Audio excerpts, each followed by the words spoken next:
உனக்கு என்ன பைத்தியம் பிடிச்சிருக்கா? இந்த விஷயம் யாருக்காவது தெரிஞ்சா நம்ம 2 பேருமே நேரா ஜெயிலுக்குத்தான் போகணும். ஒரு ஆணின் குரலில் பயமும் ஆத்திரமும் சரிபாதி கலந்திருந்தது. எனக்கு அதை பற்றி கவலை இல்லை. இந்த பாவ மூட்டையை இனியும் என் மனசில் சுமக்க முடியாது. நீ என்கிட்ட பொய் சொன்ன. குழந்தையை ஒரு பாதுகாப்பான இடத்துல சேர்ப்பேன்னு தான் சொன்னேன். ஆனால் குப்பை தொட்டியில் வீசிட்டு வந்துட்ட. அந்த பெண்ணின் குரலில் விக்கல் கலந்த அழுகையும் தீராத குற்ற உணர்ச்சியும் இருந்தது. உன் வாயை மூடு. நடந்தது நடந்துடுச்சு. இனியும் நீ வாயை திறந்தா நீயும் அதே குப்பை தொட்டியில் தான் கிடக்கணும். அழுது பார்க்க கூட ஆள் இருக்காது. அந்த ஆள் அவளது கையை முரட்டுத்தனமாக திருகி மிரட்டி ஒரு இருட்டு அறைக்குள் தள்ளிவிட்டு கதவை பூட்டினான். இந்த கொடூரமான ரகசியத்தின் விளைவு பல ஆண்டுகள் கழித்து அதே ஊரில் எதிரொலிக்கப் போகிறது. என் பெயர் கயல்விழி. நான் ஒரு ஏழ்மையான குடும்பத்தைச் சேர்ந்தவள். என் அப்பா ஒரு சாதாரண கட்டிட தொழிலாளி. நாள் முழுக்க சாந்தும் மண்ணும் சுமந்து உழைப்பவர்.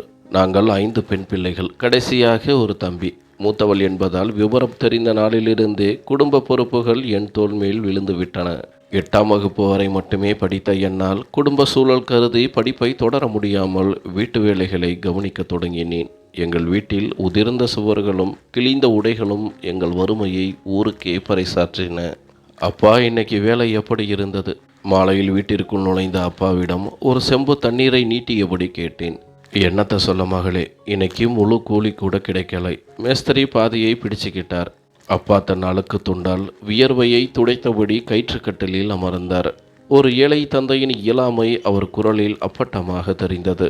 நீங்கள் கவலைப்படாதீங்கப்பா, பருப்பில் கொஞ்சம் அதிகமாக தண்ணி ஊற்றிட்டேன். எல்லோருக்கும் வயிறு நிறையும். நான் புன்னகையோடு அவர் காய்ந்த கைகளை அழுத்தி விட்டேன். நான் வளர வளர என் கல்யாணத்தை பற்றிய கவலை அப்பாவை ஒரு கரையான் போல உள்ளுக்குள் அரித்து கொண்டிருந்தது.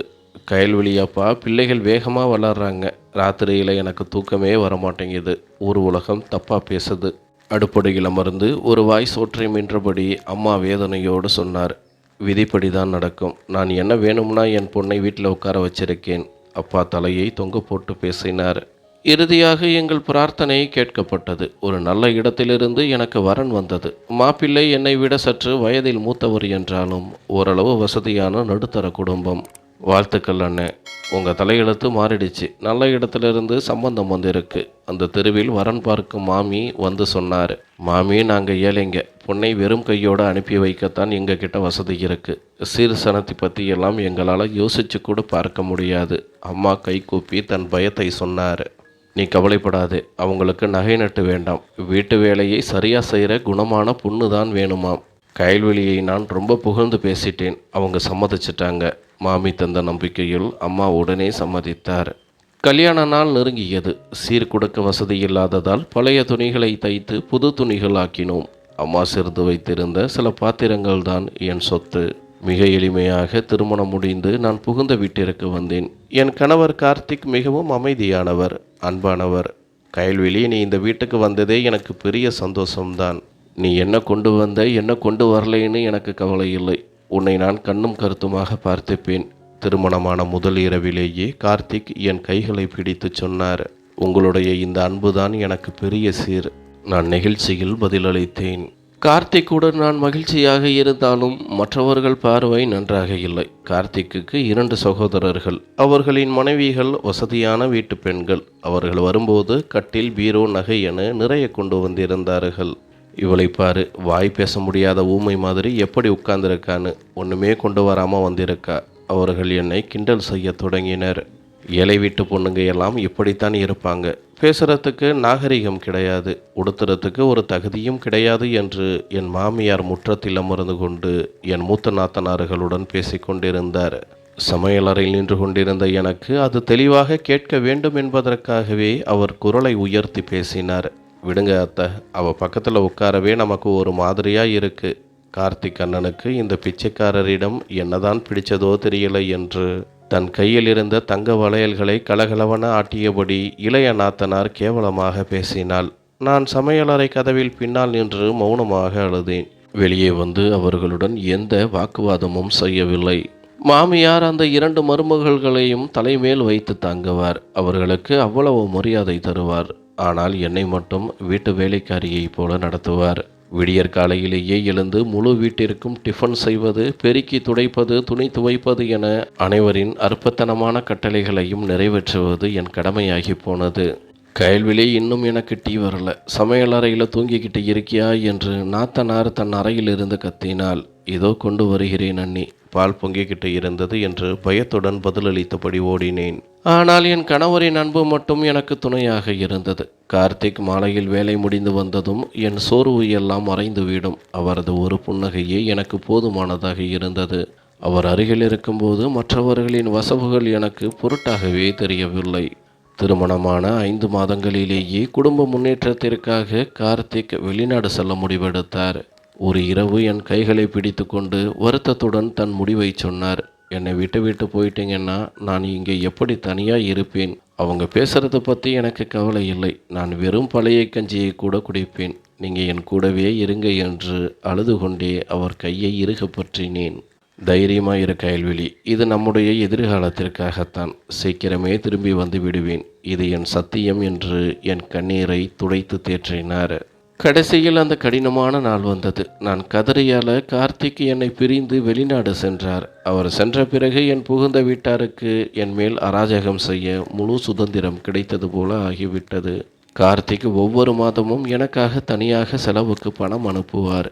இது ஒரு நாள் என் மாமியாருக்கு தெரிந்துவிட்டது. இது என்ன புது பழக்கம்? பையன் சம்பாதிச்சா மருமக கையில் காசு கொடுக்கறதா? இந்த வீட்டு செலவை எல்லாம் தேவதைகளாக வந்து பார்த்துப்பாங்க. மரியாதையாக அந்த காசை இங்கே கொடு என்று அறைக்குள் வந்து கத்தி என்னிடம் இருந்த பணத்தை பிடுங்கினார். அத்தை, இது என் கார்த்திக் என் தேவைக்காக துணி எடுக்கவும் அனுப்பியது என்று நடுங்கும் குரலில் சொன்னேன். உனக்கு என்னடி தேவை வேண்டி கிடக்கு? வீட்டுக்குள்ளே தானே கிடைக்கிறத சாப்பிடு. இனிமேல் இந்த காசு நேராக என் கைக்குத்தான் வரணும் என்று முறைத்து விட்டு சென்றார். கார்த்திக் என் மேல் இவ்வளவு அக்கறையாக இருப்பது என் நாத்தனார்களுக்கு பிடிக்கவே இல்லை. அவர் வெளிநாடு சென்ற பிறகு என்னை ஒரு சம்பளம் இல்லாத வேலைக்காரியாகவே மாமியார் நடத்த ஆரம்பித்தார். காலை முதல் நள்ளிரவு வரை ஒரு மிஷின் போல உழைத்து கொண்டே இருப்பேன். எப்பொழுதாவது காய்ச்சலில் படுத்து கிடந்தால் கூட என்னவென்று கேட்க ஒரு ஆள் இருக்க மாட்டார்கள். காய்ச்சல்னு சாக்கு சொல்லிட்டு படுத்துட்டியா சோம்பேறி, எழுந்து போய் ராத்திரி சாப்பாடு செய், உன் மாமனார் வரப்போறாரு, குழந்தைகளுக்கும் பசிக்குது என்று தலைமாட்டில் நின்று இரக்கமின்றி கத்துவார் மாமியார். ஒரு நாள் கடுமையான காய்ச்சலில் நான் நடுங்கிக் கொண்டிருந்தேன். அத்தை, தலை ரொம்ப வலிக்குது, இன்னைக்கு அன்னிக்கிட்ட சொல்லி சமைக்க சொல்லுங்க, என்னால் எழுந்து நிற்கவே முடியலை என்று கெஞ்சினேன். அவங்க என்ன உன் அப்பனை விட்டு வேலைக்காரியா? உன் பங்கை செய்ய ஒழுங்காக சமையல் அறைக்கு போ, இல்லைனா நீ இங்கே சண்டை போட்டுட்டு வேலை செய்யாமல் நக்கல் பண்ணுறேன்னு கார்த்திக்கு ஃபோன் பண்ணி சொல்லி விடுவேன் என்று மிரட்டினார். நான் மௌனமாக எழுந்து தடுமாறியபடி சமையல் அறைக்கு சென்றேன். இப்படியே கொடுமைகள் தொடர கார்த்திக் ஊரை விட்டு போய் 1 வருடம் முடிந்தது. 1.5 வருடம் முடிந்ததும் விடுமுறையில் வருவதாக சொல்லியிருந்தார். நான் நாட்காட்டியில் ஒவ்வொரு நாளையும் எண்ணிக்கொண்டு காத்திருந்தேன். அவர் தந்த துணிகளை மார்போடு அணைத்து கொண்டு அந்த வருகைக்காக தவம் இருந்தேன். ஆனால் என் தலையெழுத்தில் ஒரு பயங்கரமான திருப்பம் எழுதப்பட்டிருப்பது எனக்கு தெரியவில்லை. ஒரு நாள் இரவு என் மூத்த நாத்தனாருடைய உறவினர்களுக்கு பெரிய விருந்து நடந்தது. நாள் முழுக்க அந்த சமையலறை வெப்பத்தில் நின்று விதவிதமான உணவுகளை சமைத்தேன். நள்ளிரவு வரை விருந்தினர்கள் சாப்பிட்டு முடித்த பாத்திரங்களை தேய்த்து கழுவினேன். உடல் அசதியில் ஒவ்வொரு அணுவிலும் வலி தகித்தது. நிமிர்ந்து நிற்க கூட தெம்பில்லை. மணி 11 மணி ஆகியிருந்தது. வீடே அமைதியில் மூழ்கி இருந்தது. கயல்விழி, இந்த குப்பை எல்லாத்தையும் இப்பவே போய் வெளியில் இருக்கிற தொட்டியில் கொட்டிட்டு வா. ராத்திரி முழுக்க வீட்டுக்குள்ளே இருந்தால் நாத்தம் எடுக்கும் என்று மாமியார் அதிகாரமாக கட்டளையிட்டார். அத்தை, நேரம் ரொம்ப ஆயிடுச்சு, தெருவும் இருட்டாக இருக்கு, எனக்கு பயமாக இருக்கு, நாளைக்கு காலையில் விடிஞ்சதும் வேலையாக கொட்டி விடுகிறேன் என்று நனைந்த கைகளை துடைத்தபடி கெஞ்சினேன். என்கிட்டயே எதிர்த்து பேசுறியா? சொன்னதை உடனே செய், இல்லைன்னா உன்னையும் இந்த குப்பையோடு சேர்த்து வெளியில் தள்ளி விடுவேன். ராத்திரி முழுக்க ரோட்டில் தான் கிடக்கணும் என்று கோபத்தில் கத்தினார். வீட்டில் நடக்கும் இந்த அசிங்கமான வேலைகளை பற்றி என் கணவருக்கு தெரியாது. நானும் சொன்னதில்லை. வீட்டு வேலைதானே, அம்மா வீட்டிலும் செய்தவைதானே என்று நினைத்து கொள்வேன். ஆனால் இந்த இருண்ட இரவில் குப்பையை கொட்டச் சொல்வது என் வாழ்க்கையையே தலைகீழாக மாற்றப் போகிறது என்று எனக்கு தெரியாது. பயத்துடன் அந்த பெரிய குப்பை பையை தூக்கி கொண்டு வீட்டை விட்டு வெளியே வந்தேன். தெருவே வெறிச்சோடி கிடந்தது. தூரத்தில் ஒரு தெருவிளக்கு மட்டும் மங்கலாக எரிந்து கொண்டிருந்தது. குளிர்காற்று பலமாக வீச திருநாய்கள் ஊளையிட்டன. தெருவின் கோடியில் ஒரு பாலடைந்த இடத்திற்கு பக்கத்தில்தான் குப்பை தொட்டி இருந்தது. பயத்தில் வேக வேகமாக அடிகளை எடுத்து வைத்து சென்று குப்பையை உள்ளே வீசினேன். திரும்பி வர முயன்றபோது மிக மெல்லிய விக்கல் சத்தம் கேட்டது. அது ஒரு பச்சிளம் குழந்தையின் அழுகுரல். என் கால்கள் அப்படியே உறைந்து போயின. இந்த நள்ளிரவில் இந்த பால்வெளியில் ஒரு குழந்தையா என்று திடுக்கிட்டு நாலாபுறமும் பார்த்தேன். முதலில் அது என் மனப்பிரமை என்று நினைத்து பயத்தில் வீட்டுக்கு ஓட பார்த்தேன். ஆனால் என் மனசாட்சி என்னை விடவில்லை. அந்த குரல் குளிரால் நடுங்கி மெலிதாகிக் கொண்டே போனது. தைரியத்தை வரவழைத்து கொண்டு மீண்டும் அந்த தொட்டியின் அருகே சென்று எட்டி பார்த்தேன். அந்த மங்கலான வெளிச்சத்தில் நான் கண்ட காட்சி என் இதயத்தையே துடிக்க மறக்கச் செய்தது. குப்பை கூலங்களுக்கு நடுவே அழுக்கிலும் இரத்த கரையிலும் தேய்ந்த ஒரு பழைய துணியில் சுற்றப்பட்ட நிலையில் ஒரு பச்சிலம் குழந்தை கிடந்தது. அது கதறி அழுது கொண்டிருந்தது. அதன் பிஞ்சு முகம் மண்ணும் தூசியுமாக இருந்தது. சுற்றிலும் ஈக்களும் பூச்சிகளும் மொய்த்து கொண்டிருந்தன. ஐயோ கடவுளே, எந்த பாவி இப்படி அநீதியை செய்தான்? எந்த கல்லஞ்சக்காரன் இந்த தேவதையை இங்கே வீசிச் சென்றான்? என் வாயிலிருந்து அலறல் வந்துவிட்டது. எனக்கு இன்னும் குழந்தை பிறக்கவில்லை. ஆனால் அந்த குழந்தையின் அழுகையை பார்த்ததும் என்னுள்ளே இருந்த தாய்மை பொங்கி எழுந்தது. பயம், குளிர், அதிர்ச்சி என எல்லாம் சேர்ந்து என் உடல் நடுங்கியது. கண்களில் கண்ணீர் ஆறாக பெருகியது. குப்பை நாற்றத்தை பொருட்படுத்தாமல் என் கைகளை நீட்டி அந்த பிஞ்சு உயிரை தூக்கினேன். அந்த குழந்தை குளிரால் நீல நிறமாக மாறி நடுங்கிக் கொண்டிருந்தது. உடனே என் சேலை தலைப்பால் அதை சுற்றி அணைத்து கொண்டேன். சுற்றிலும் தேடி பார்த்தேன். யாராவது தவறுதலாக விட்டு சென்றிருப்பார்களா அல்லது யாராவது தேடி வருவார்களா என்று. ஆனால் அந்த நிசப்தமான இரவில் நாய்களின் ஊளையும் காற்றின் இரைச்சலும் தவிர வேறெந்த சத்தமும் இல்லை. பிறகுதான் ஒரு பயங்கரமான எண்ணம் வந்தது. இதை நேசிப்பதற்கு ஒரு ஜீவன் இருந்திருந்தால் இந்த குழந்தை இப்படி குப்பை தொட்டியில் கிடந்திருக்காது. நான் எங்கேயே விட்டு போனால் விடுவதற்குள் பூச்சிகளுக்கும் நாய்களுக்கும் இது உணவாகிவிடும். மாட்டேன், அப்படி நடக்க விடமாட்டேன் என்று அந்த குழந்தையை என் மார்போடு அணைத்து கொண்டேன். ஆனால் ஒரு கொடூரமான உண்மை என் முன்னால் நின்றது. இந்த குழந்தையை நான் வீட்டிற்கு கூட்டிக் கொண்டு போனால் என் மாமியாரும் புகுந்த வீட்டினரும் என்ன செய்வார்கள்? என் மனம் குழப்பத்திலும் பயத்திலும் சிக்கி தவித்தது. ஆனால் அந்த குழந்தை என் மார்பின் சூட்டை உணர்ந்ததும் அதன் அழுகை மெல்ல குறைந்தது. தன் பிஞ்சு விரல்களால் என் சேலையை அது பற்றி கொண்டது. அந்த ஒரு நொடி என் இதயத்தில் ஒரு தாய்மை புயலையை கிளப்பிவிட்டது. அதற்கு பிறகு என்னால் அந்த இடத்திலிருந்து குழந்தையை விட்டுவிட்டு நகர முடியவில்லை. நடப்பது நடக்கட்டும். இந்த அழகிய ஜீவனை இந்த நரகத்தில் சாக விட மாட்டேன். இதற்காக நான் அடி வாங்கினாலும் சரி, வசவுகள் சுமந்தாலும் சரி, இதை என்னோடு அழைத்துச் செல்வேன் என்று உறுதியாக முடிவெடுத்தேன். குழந்தையை என் சேலைக்குள் பத்திரமாக மறைத்து கொண்டு வேக வேகமாக வீட்டை நோக்கி நடந்தேன். வழியில் தற்செயலாக வந்த ஒரு சிலரிடம், அண்ணே, இங்கே யாராவது பெண் அழுதுகிட்டே போனாங்களா, இல்லை யாரையாவது பார்த்தீங்களா என்று பயத்தோடு கேட்டேன். இல்லைம்மா, நாங்கள் இங்கே யாரையுமே பார்க்கலையே. இவ்வளவு நேரத்தில் நீ இங்கே என்ன பண்ணுற என்று அவர்கள் என்னை சந்தேகமாக பார்த்தார்கள். யாருக்கும் எதை பற்றியும் தெரியவில்லை. கனத்த இதயத்துடனும் நடுக்கத்துடனும் என் புகுந்த வீட்டின் வாசலை அடைந்தேன். அந்த நள்ளிரவு நேரத்தில் முற்றத்தில் எரிந்த அந்த மஞ்சள் நிற பழுப்பு வெளிச்சம் ஒருவித பயங்கரமான சூழலை உருவாக்கி கொண்டிருந்தது. குளிர்காற்று என் உடலை விட என் ஆன்மாவை அதிகம் நடுங்க வைத்தது. நான் வாசலில் நின்றபோது என் மாமியாரின் கண்கள் என் சேலைக்குள் மறைந்திருந்து அந்த அழுக்கான உருவத்தை ஆக்ரோஷமாக பார்த்தன. கோபத்தில் அவர் முகம் ஒரு பசியுள்ள பெண் சிங்கத்தைப் போல மாறியது. ஏய் கயல்விழி, உன் கையில் என்ன இருக்கிறது? குப்பை கொட்ட போறேன்னு சொல்லிட்டு போனவ இப்படியா ஒரு காரியத்தை பண்ணிட்டு வருவை என்று விஷத்தை கக்குவது போல கேட்டார். அத்தை, இது ஒரு பாவமும் அறியாத உயிர். யாரோ கல்லஞ்சக்காரங்க குப்பை தொட்டியில் சாகட்டும்னு போட்டுட்டு போயிட்டாங்க. அதோட அழுகையை என்னால் தாங்கிக்க முடியலை. அதுதான் எடுத்துட்டு வந்தேன் என்று நடுங்கும் குரலில் கெஞ்சினேன். அடி பாவி, யாரோட பாவத்தையோ எடுத்துட்டு வந்து என் புண்ணியமான வீட்டுக்குள்ளே நுழைய பார்க்குறியா? இந்த வீட்டை என்ன அனாதை ஆசிரமம்னு நினச்சியா என்று கத்திக்கொண்டே என் சேலையை அவர் பிடுங்க முயன்றார். கடவுளுக்காக அமைதியாயிருங்க அத்தை. குழந்தை ஏற்கனவே குளிரால நீல நிறமாக மாறிட்டு இருக்கு. இதில் இதோட தப்பு என்ன இருக்கு என்று அழுது கொண்டே அவர் காலில் விழாத குறையாக கெஞ்சினேன். என் மாமியாரின் அலறல் சத்தம் கேட்டு வீடே விழித்து கொண்டது. மூத்த நாத்தனார் நெற்றியை சுருக்கியபடி வெளியே வந்தாள். அவளை தொடர்ந்து இளையவளும் வந்தாள். தூங்க கூட விட மாட்டாங்களா இந்த ஏழை வீட்டு பொண்ணுங்க? இப்போ என்ன பண்ணிட்டு வந்தா இவ என்று இளையவள் எரிச்சலுடன் கேட்டாள். இவ பண்ணுற வேலையை பாரு. குப்பை கொட்ட போகிறேன்னு சொல்லிட்டு போய் ஏதோ ஒரு அசிங்கத்தை எடுத்துக்கிட்டு வந்திருக்கா. குப்பை தொட்டியில் கிடைச்சதாம் என்று என்னை கேவலமாக சுட்டி காட்டினார் மாமியார். அத்தை, விளச்சனம்தான் எனக்கு அன்னைக்கே தெரியுமே. குப்பை தொட்டியில் எப்படி இப்படி குழந்தை கிடக்கும்?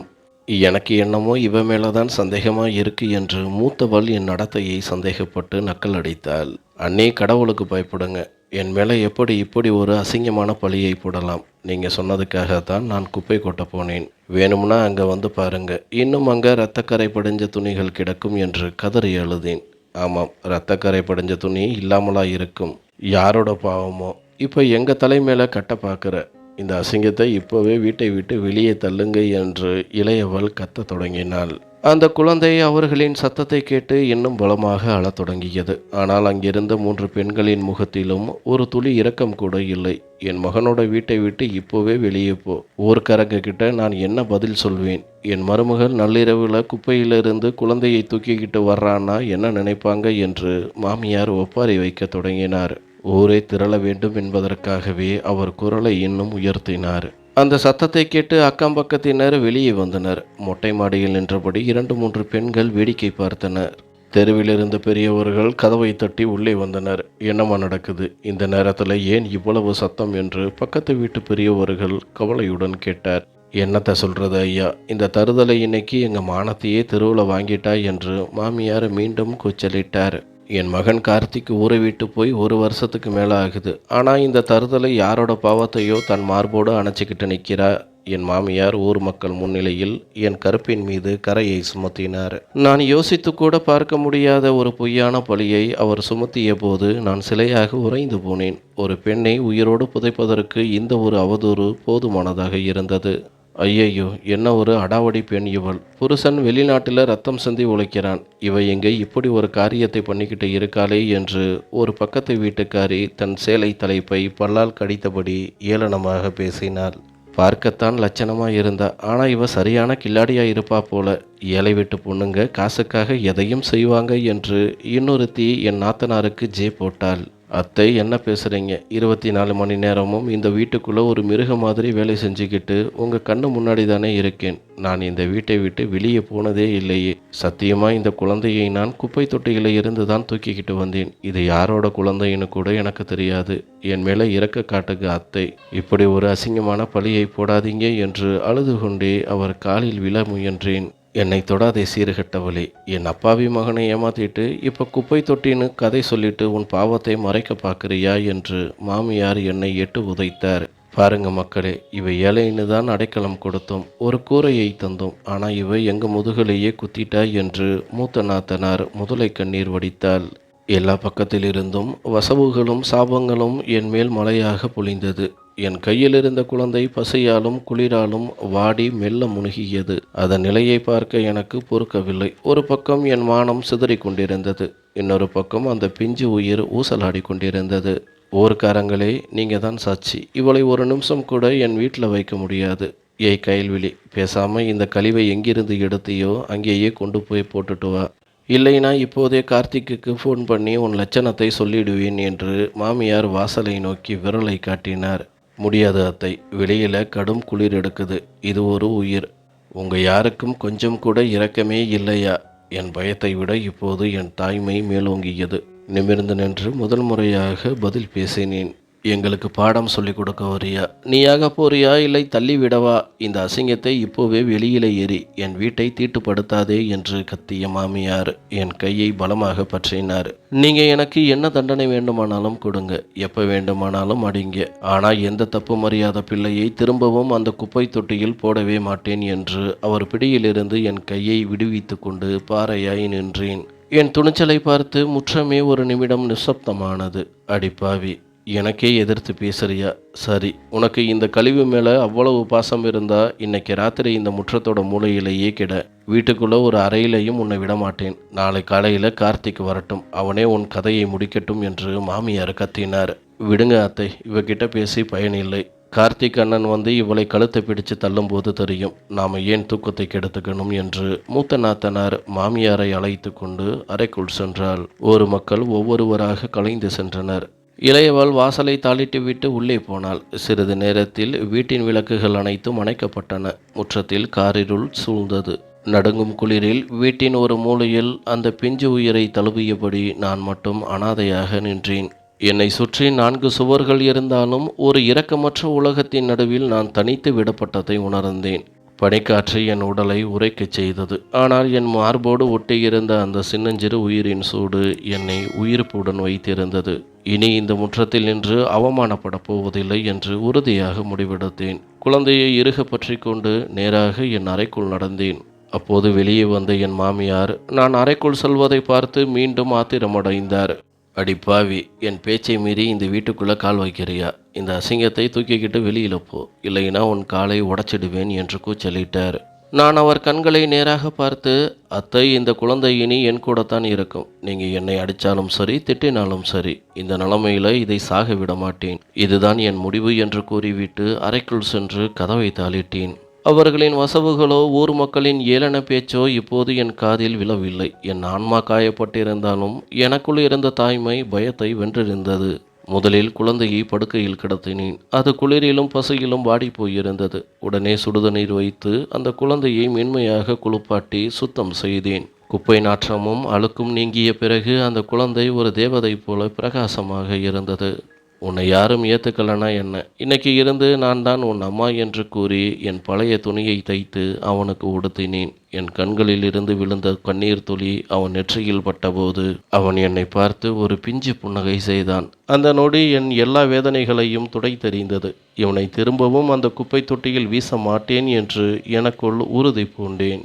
நான் சமையலறைக்கு சென்று திருட்டுத்தனமாக பால் எடுத்து வந்து குழந்தைக்கு புகட்டினேன். ஆனால் மறுபக்கம் என் மாமியாரும் நாத்தனார்களும் சேர்ந்து என் வாழ்க்கையில் தீ வைக்க திட்டம் தீட்டினர். விடியற்காலையில் மாமியார் அறைக்குள் சென்று கார்த்திக்கு ஃபோன் செய்தார். கார்த்திக், சீக்கிரம் ஊருக்கு வாடா, உன் பொண்டாட்டி என் மூக்கையே அறுத்துட்டா, ஊருக்குள்ளே நாங்கள் தலைகாட்ட முடியலை என்று முதலை கண்ணீர் வடித்தார். கார்த்திக் பதறி போனான். என்னம்மா சொல்கிறீங்க? கயல்வெளிக்கு என்ன ஆச்சு? ஏன் அலறீங்க என்று பதட்டமாக கேட்டான். என்னத்தை சொல்ல, நீ எங்கே ரத்தம் சிந்தி உழைக்கிற, இவ இங்கே நள்ளிரவுல குப்பை தொட்டியில் இருந்து யாரோ பெத்த குழந்தைன்னு தூக்கிக்கிட்டு வர்றா, அது அவளோட குழந்தைன்னு சொல்லி வளர்க்க போறாளாம் என்று ஒரு கொடூரமான பொய்யை சொன்னார். கார்த்திக் அதிர்ச்சியில் உறைந்தான். என்னம்மா சொல்கிறீங்க? கயல்வெளி அப்படிப்பட்டவ கிடையாது, எனக்கு அவ மேலே முழு நம்பிக்கை இருக்கு என்று எனக்கு ஆதரவாக பேசினான்.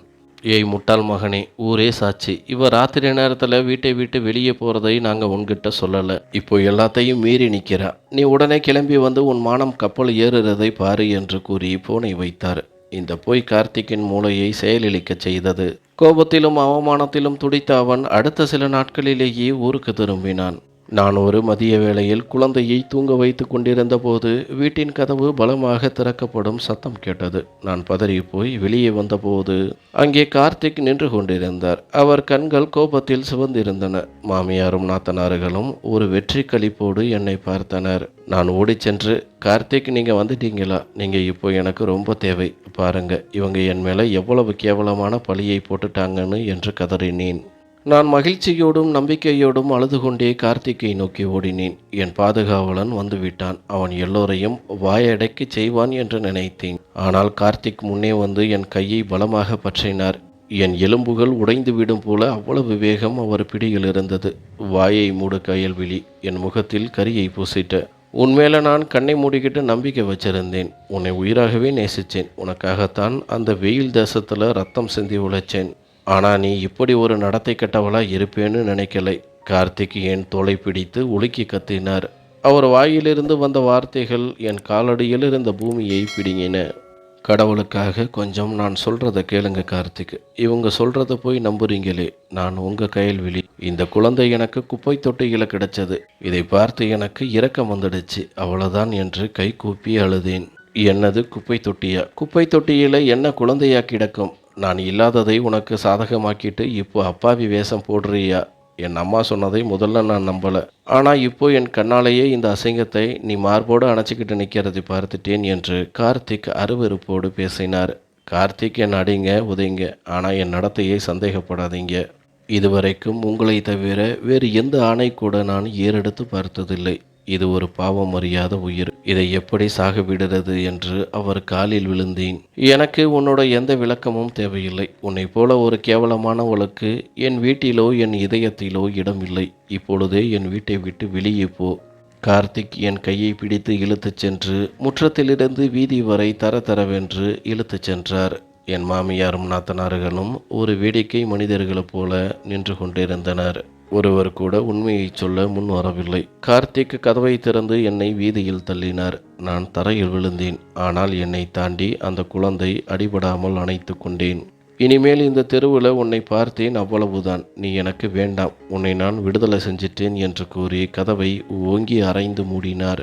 யாருக்காக எல்லாவற்றையும் சகித்தேனோ அவரே என் நடத்தையில் கரையை பூசி வீதிக்கு தள்ளிய போது என் உள்ளத்தில் இருந்த கடைசி நம்பிக்கையும் உடைந்தது.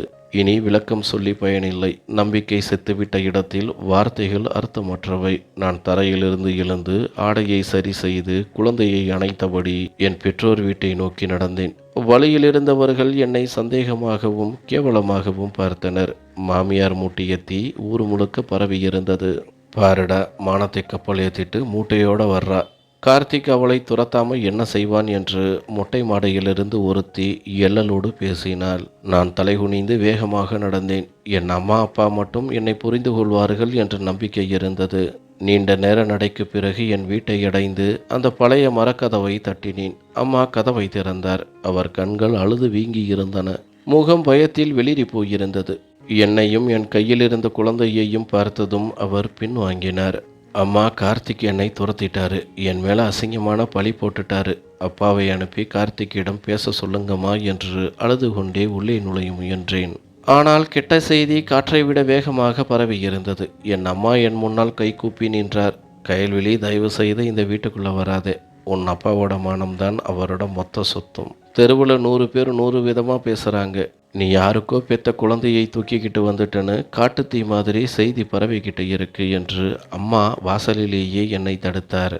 அம்மா, நீங்களுமா இப்படி பேசுகிறீங்க? நான் உங்கள் பொண்ணுமா? என்னை பற்றி உங்களுக்கு தெரியாதா? நான் இப்படி ஒரு பாவம் செய்வேனா? சத்தியமாக இது குப்பையில் கிடைச்ச குழந்தைதாம்மா. என் இதயம் நொறுங்கி போனது.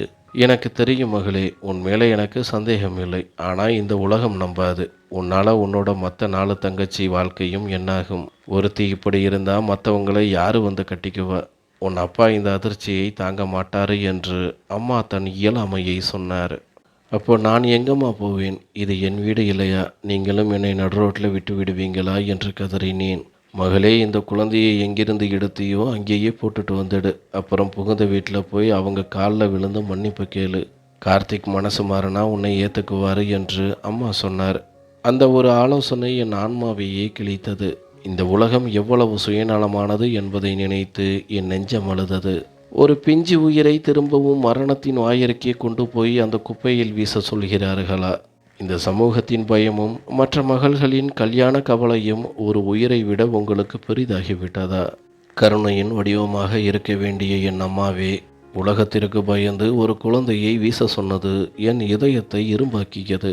மாட்டேனம்மா, நான் அப்படி ஒரு பாவத்தை செய்ய மாட்டேன். என் மேலே உங்களுக்கு அன்பு இல்லை என்றால் பரவாயில்லை. நான் இங்கிருந்து போய் விடுகிறேன் என்று கூறி அழுது கொண்டே என் பிறந்த வீட்டை விட்டும் வெளியேறினேன். கயல்விழி, என் பேச்சை கேளு. பிடிவாதம் பிடிக்காதே, அழிஞ்சு போயிடுவை என்று அம்மா பின்னாளிலிருந்து குரல் கொடுத்தார். நான் திரும்பி பார்க்கவில்லை. அன்று எனக்கு ஒரு உண்மை புரிந்தது. இந்த உலகத்தில் உறவுகளும் பாசங்களும் ஊர் உலகம் பேசாத வரைதான் உண்மையாக இருக்கும். மாமியாரின் கொடுமை, கணவனின் அவநம்பிக்கை, பெற்றோரின் சுயநலம் எல்லாம் சேர்ந்து என்னை ஒரு பாறையாக மாற்றியிருந்தது. குழந்தையை அணைத்தபடி அந்த தெருக்களை கடந்து யாரும் அறியாத ஒரு பால்வெளியை நோக்கி நடக்கத் தொடங்கினேன். நிழலையும் நிஜத்தையும் தொலைத்துவிட்டு வெகு தூரம் நடந்தேன். சூரியன் மறைந்து இருள் படர்ந்தது. கால்கள் களைப்பால் மரத்து போயின. அப்போது ஒரு ஒதுக்குப்புறமான இடத்தில் களிமண்ணால் ஆன ஒரு பழைய கைவிடப்பட்ட குடிசை என் கண்ணில் பட்டது. அதன் கூரையில் காய்ந்த புற்களும் உடைந்த மரக்கட்டைகளும் கிடந்தன. இனி யாருடைய உதவியும் எனக்கு வேண்டாம் என்று முடிவெடுத்து அந்த உடைந்த கதவை திறந்து உள்ளே சென்றேன். உள்ளே ஒரே இருட்டு. மண்ணின் வாசனை வீசியது. அந்த குளிர்ச்சியான தரைமண்ணில் படுத்து குழந்தையை என் மார்போடு அணைத்து கொண்டேன். சற்று முன்பு வரை பசியாலும் குளிராலும் கதறிய அந்த குழந்தை என் சூட்டை உணர்ந்ததும் ஒருவித அமைதியோடு உறங்கத் தொடங்கியது. அவன் மூடிய கண்களில் தெரிந்த அந்த அமைதி அவனுக்கு உலகத்திலேயே பாதுகாப்பான இடம் கிடைத்துவிட்டது என்பதை காட்டியது. கவலைப்படாதே என் செல்லமே, உனக்காக இந்த உலகத்தின் எந்த புயலையும் நான் எதிர்த்து நிற்பேன். இனி நீதான் என் உலகம் என்று அவன் நெற்றியில் முத்தமிட்டேன்.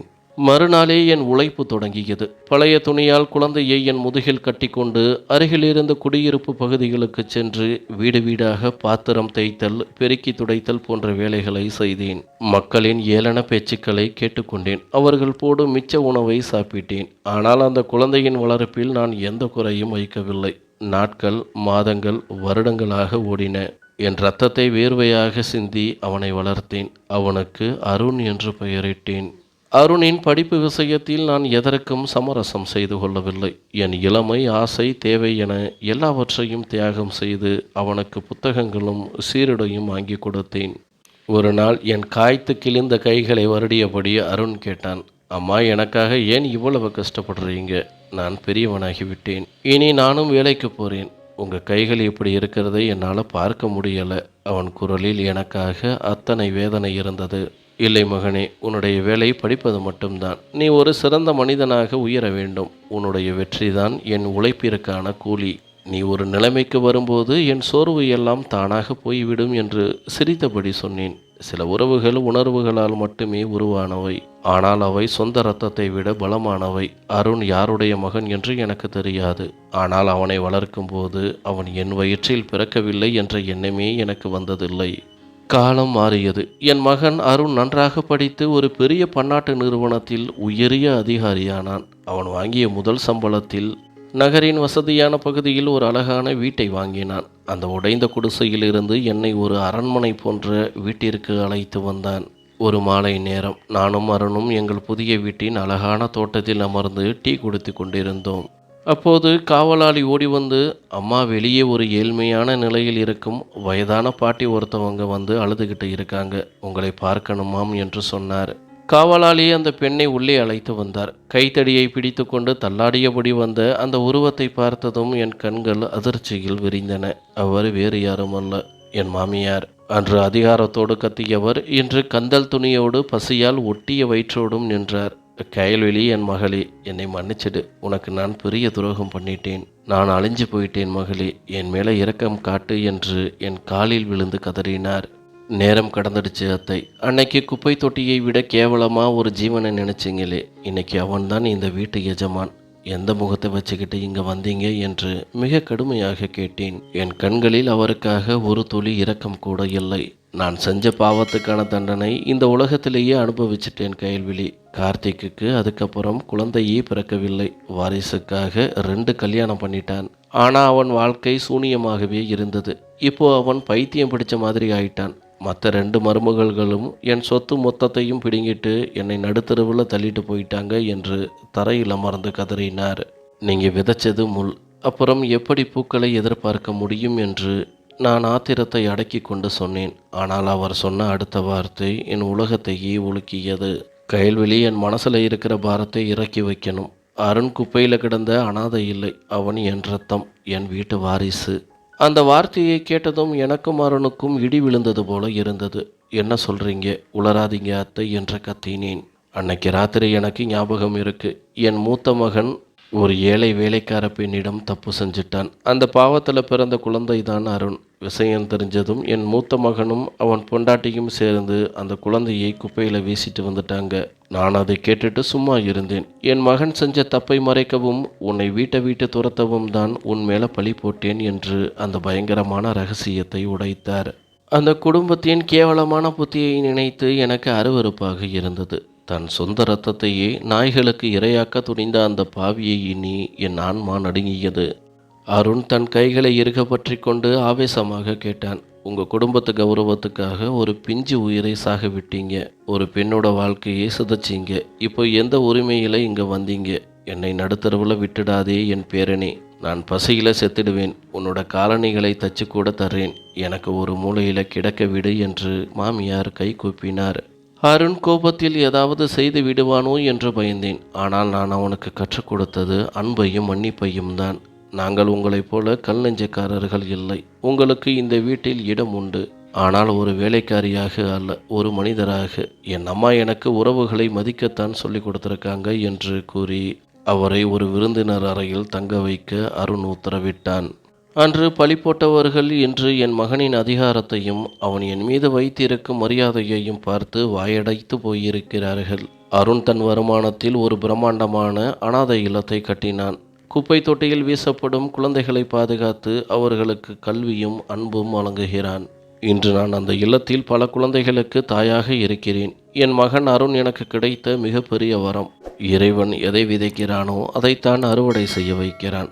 பொய்க்கும் அநீதிக்கும் என்றுமே அழிவு நிச்சயம். உண்மை மட்டுமே ஜெயிக்கும்.